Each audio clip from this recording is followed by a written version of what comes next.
I got banned on Upwork for ghosting a scammer. By the way, I'll be using an AI to dub my voice since I have anxiety and whisper in my videos. Plus, the lady robot doing my voiceovers is low-key funny as fuck. She can say anything and it sounds professional. Look. You're a fucking stupid ugly-ass bitch and no one will ever love you. See? She still sounds sweet. But anywho. So exactly 2 years ago, I signed up for Upwork for stupid freelancing gigs. Freelancing is great, but it's better to do it in person at an official workplace rather than on a website. Because you can pull up on someone in real life if they act funny. And I knew this, but everyone mostly Upwork made Upwork sound like a great catch. Now I would love to name and shame the company who, hired me, and if it were just you and me talking, I'd gladly tell you. But to name them in a video is free promo. So I won't. I'll show some screenshots though. Just know that they asked me to download a messenger app, and when I told them I couldn't download it, more like wouldn't or shouldn't download it, they said it's fine and we'll do it via Skype.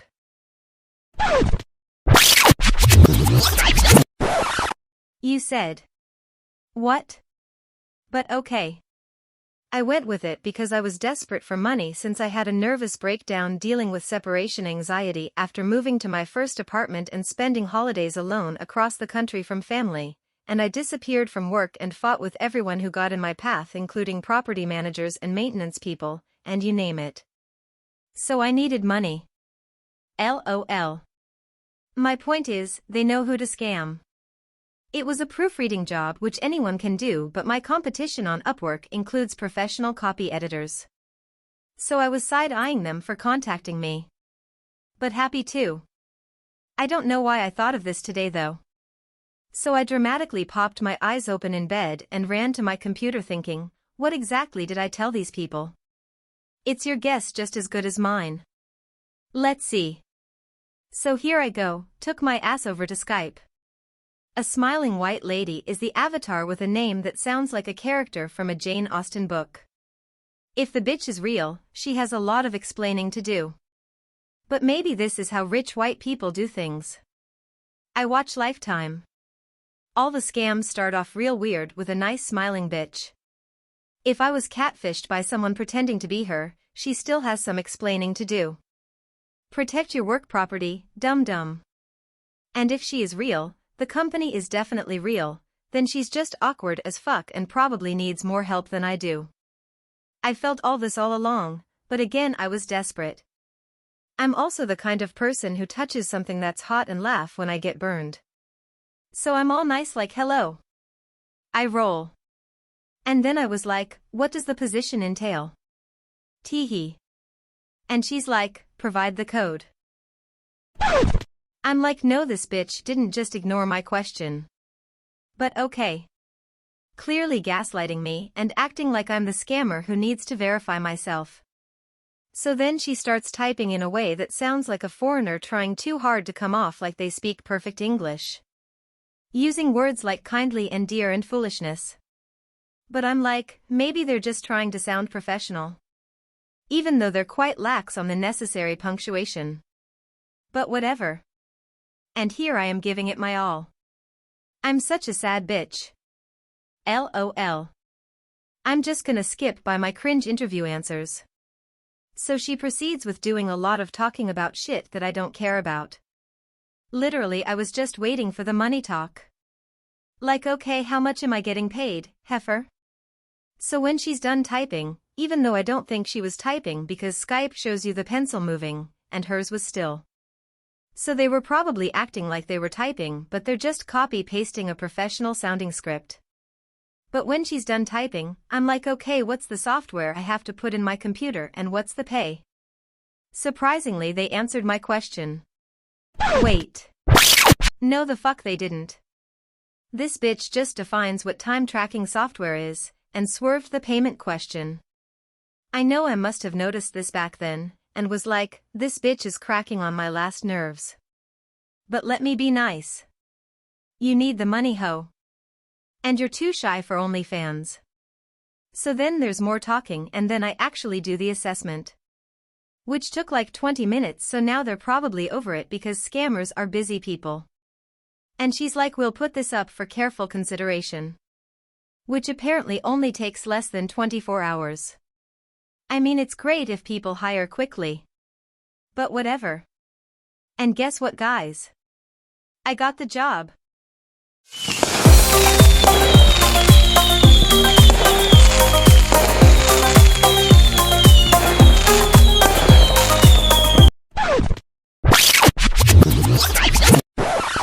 Ha ha ha. Ha ha ha ha. So now she's like, go to the supervisor's chat. So here I go, off to the supervisor. And I never hear from cough cough ever again, lol. And their picture is gone. But I can Google the bitch and be messy if I want to. She and the company exist. It's a big food and home publication blog thingy, and she has a LinkedIn with 500 plus connections.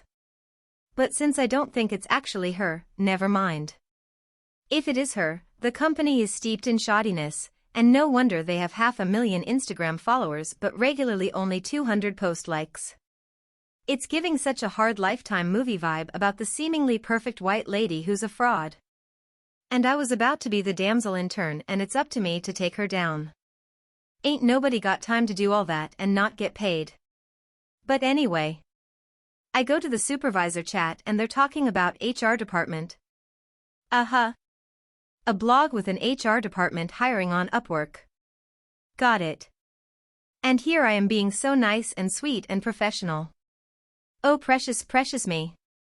I deserve the world. Anywho.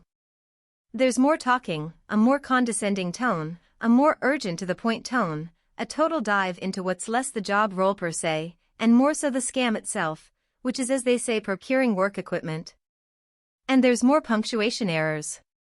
It's probably the same person pretending to be the recruiter and the HR manager. LOL. I respect the hustle, dog. So yeah. They tell me the equipment I'll need.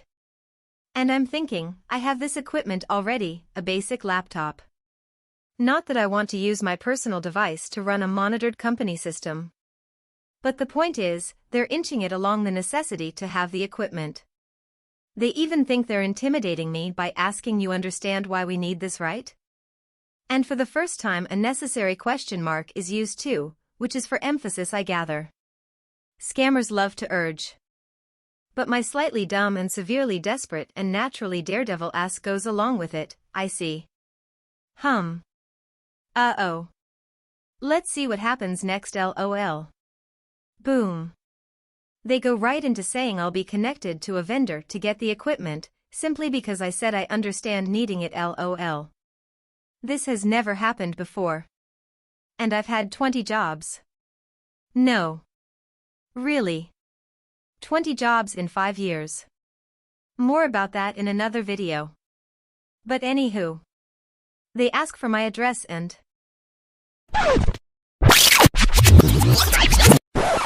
Oh sweet Jesus in a smock. I gave it to them. Thankfully I don't live there anymore. Cries in Espanol. Anywho. Let's see what else I told them. So they said all this, you can read it. And when I asked them a very important yet simple yes or no question, I got more wordy bullshit. That's when even stupid, desperate, daredevil me started Googling these people. And as you see here, I ghosted them. LOL. Let me try to find this, invoice. So they spelled my name wrong. That was the first problem. Also, it's a Gmail account rather than an official company domain sending this invoice. It's also the wrong project name, an unfamiliar, horribly spelled and grammarized company name that's also different to the company this person identified themselves as representing sending the invoice. The address also is incomplete, not including a city, state, or zip code. This invoice was also prepared in a few minutes, meaning there's no back-end authorization at a financial institution. This invoice is supposed to be actual money that I deposit as a check from them into my account to buy work equipment. That's just ridiculous. Not to mention none of the information is adding up. The name of the person, this vendor, is a ridiculous name as well. They also misspelled handling fee.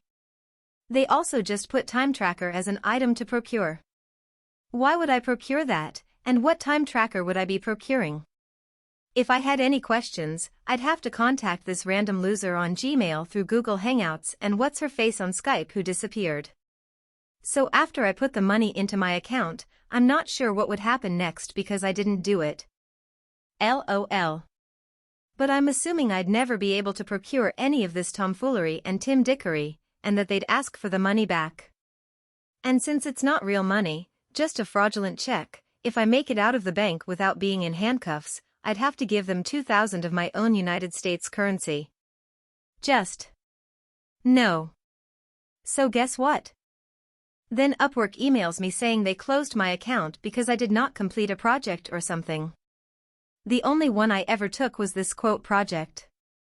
I deleted the email, I'm sure, and no other emails show up in my history after searching for Upwork, since after that day I ghosted this company that Upwork supports simply because they're the employer. And canceling accounts is like firing someone. But this was a wrongful termination, LOL. But here's a screenshot of them saying my account is still closed. LOL. I'm not the kind of person to fight for justice over something silly. So whatever. But yeah. Be careful when you apply on third-party sites like Indeed or independent contractor or freelancer sites like Upwork. Even most 5-star employee reviews about Upwork on Indeed include mostly negative feedback about it, which is weird. Hot words like scammer and expensive are recommended for filters since everyone is mentioning it.